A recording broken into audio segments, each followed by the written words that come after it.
성경 속에 정말 한 편의 추리소설 같은 이야기가 있습니다. 한때는 정말 선하고 훌륭했던 왕이 어떻게 하루아침에 끔찍한 괴물로 변해버렸을까요? 오늘 그 충격적인 사건의 진실을 함께 추적해 보겠습니다. 네, 오늘 이야기는 이렇게 진행됩니다. 먼저 왕의 빌려온 등불이라는 미스터리를 살펴보고 그 다음에 예수님이 남기신 아주 미스터리한 단서를 추적해 볼 거예요. 그리고 이게 어떻게 가인의 이야기까지 연결되는지 그 메아리를 들어볼 거고요. 또 그 안에 숨겨진 하나님의 놀라운 응답, 진짜 반전이죠. 이걸 확인하고 마지막으로 이 모든 걸 통해 우리가 붙잡아야 할 영원한 멘토는 누구인지 알아보겠습니다. 자, 그럼 첫 번째 이야기, 왕의 빌려온 등불입니다. 요아스 왕의 흥망성쇠에 대한 이야기죠. 이 이야기는 요아스라는 아주 젊은 왕에게서 시작돼요. 처음에는요, 이 사람 정말 신앙의 영웅이었습니다. 아니, 선한 왕이 어떻게 괴물이 될 수 있을까요? 이 요아스 왕, 처음엔 하나님의 성전도 막 보수하고 율법도 잘 따랐어요. 그런데 어느 순간부터 뭔가 끔찍하게 잘못되기 시작합니다. 그리고 결국에는 정말 충격적인 배신을 저지르죠. 도대체 무엇이 이 사람을 이렇게 극적으로 바꿔놓았을까요? 이게 핵심 질문입니다. 바로 여기에 단서가 있습니다. 그에게는 멘토가 있었거든요. 대제사장 여호야다. 이 사람이 살아있는 동안에는요, 요아스는 정말 흠잡을 데 없는 모범적인 왕이었어요. 성전도 수리하고 법도 잘 따르고 의롭게 통치했죠. 그런데 멘토가 딱 죽고 나니까 어떻게 됐을까요? 갑자기 우상을 숭배하고 심지어는 자기 멘토의 아들을 죽이는 끔찍한 짓을 저지릅니다. 나라 전체를 타락으로 이끌었죠. 완전히 다른 사람이 된 거예요. 성경은 이 부분에 대해 아주 의미심장한 기록을 남깁니다. 역대하 24장 2절인데요. 자, 들어보세요. 제사장 여호야다가 세상에 사는 모든 날에 요아스가 여호와 보시기에 정직하게 행하였으며. 이 구절, 뭔가 좀 이상하지 않으세요? 여호야다가 세상에 사는 모든 날에만 정직했다는 거예요. 마치 조건이 붙어 있는 거죠. 이게 바로 빌려온 등불이라는 겁니다. 자기 스스로 빛을 내는 게 아니라 그냥 멘토의 빛을 반사하고 있었을 뿐이라는 거죠. 그리고 그 결과는 정말 끔찍했습니다. 역대하 24장 17절과 18절은 이렇게 증언합니다. 여호야다가 죽은 후에 그들이 그의 아버지들의 하나님 여호와의 전을 버리고 아세라 목상과 우상을 섬겼으므로. 보세요. 안내자가 사라지니까 등불이 그냥 훅 꺼져버린 겁니다. 그리고 요아스는 자기 왕국 전체를 칠흑 같은 어둠 속으로 끌고 들어갔어요. 그리고 그 어둠의 끝에서 정말 상상도 못할 끔찍한 범죄를 저지르게 됩니다. 자, 이제 두 번째 이야기로 넘어가 보죠. 예수님의 미스터리한 단서, 구약 전체를 관통하는 수수께끼입니다.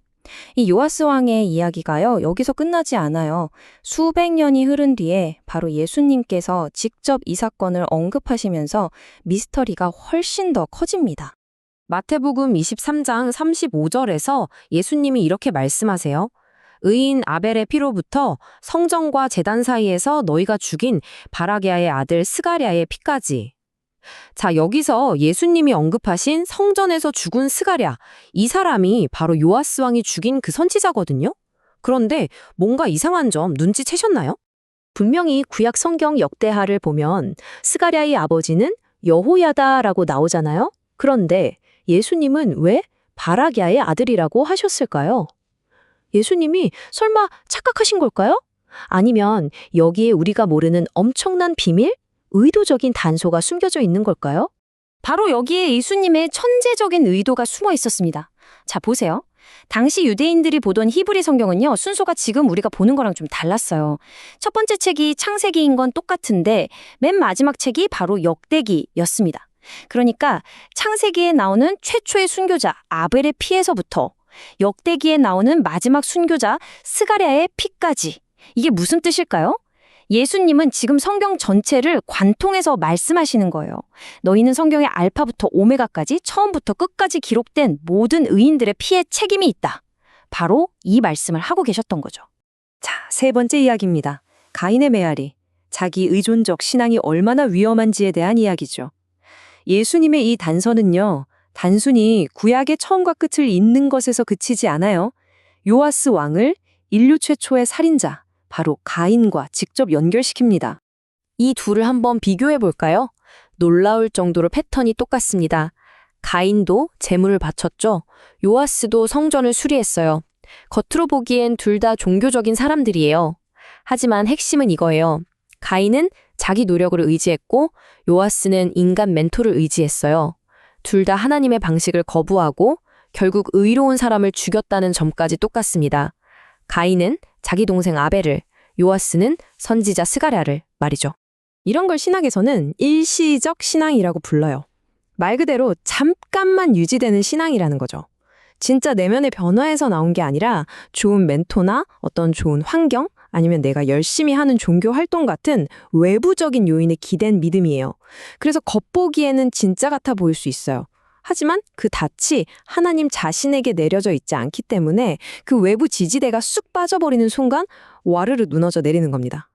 자, 이제 네 번째 이야기, 이 이야기의 클라이맥스입니다. 하나님의 숨겨진 응답, 이름 속에 숨겨진 판결문.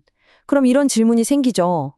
요아스가 그렇게 의로운 선지자를 죽였을 때 하나님은 뭘 하고 계셨을까요?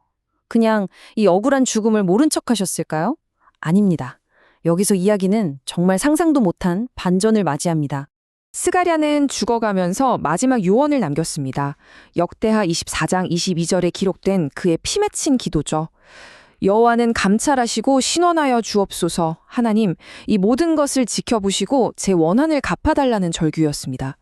그리고 성경은 하나님께서 정말 아무도 예상치 못한 방식으로 이 기도에 응답하셨다고 기록하고 있어요.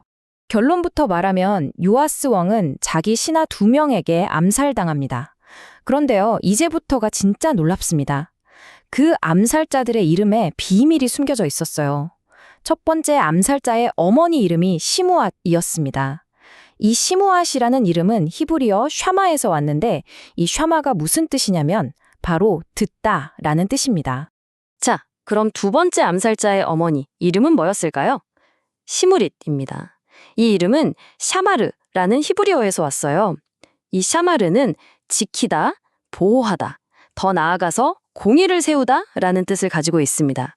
어떠세요? 이제 슬슬 패턴이 좀 보이시나요? 그리고 마지막 결정적인 한 방이 남아 있습니다. 암살자 중 한 명의 이름이 바로 자바드였거든요. 이 자바드라는 이름의 어원은 주다, 갚아주다라는 뜻입니다. 자, 이제 이 세 개의 이름을 한번 합쳐볼까요? 첫 번째, 샤마. 하나님께서 스가랴의 기도를 들으셨다. 두 번째, 샤마르. 그리고 그 당신의 공의를 지키셨다. 세 번째, 자바드. 그래서 마침내 그 죄를 갚아주셨다. 정말 소름 돋지 않나요? 하나님의 판결문이 그 심판을 집행한 사람들의 이름 속에 암호처럼 숨겨져 있었던 겁니다. 하나님은 듣고 지키시고 반드시 갚으시는 분이라는 걸 성경은 이렇게 보여주고 있는 거죠. 자, 이제 마지막 이야기입니다. 영원한 멘토. 요아스의 비극에서 벗어나는 길. 이렇게 하나님은 반드시 당신의 공의를 이루시는 분입니다. 이 놀라운 하나님의 계획을 보고 나니 다시 처음의 질문으로 돌아오게 되죠.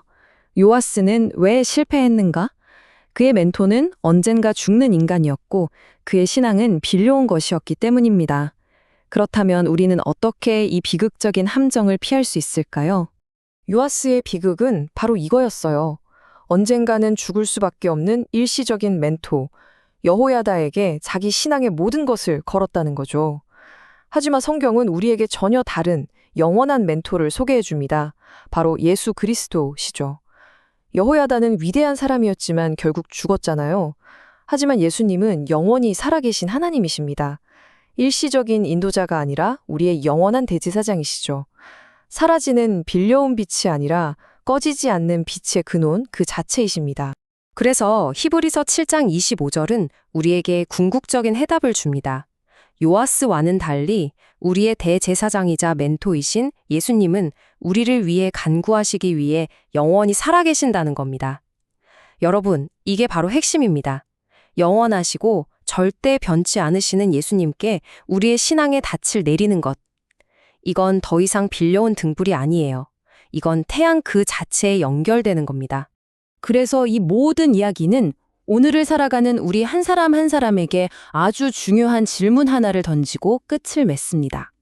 당신은 누구의 빛을 반사하고 있습니까? 여러분의 신앙은 정말 여러분 자신의 것인가요? 영원한 태양이신 예수님께 단단히 연결되어 있습니까? 아니면 언젠가는 반드시 꺼져버릴 사람이나 환경이라는 빌려온 등불에 잠시 의지하고 있는 것은 아닐까요?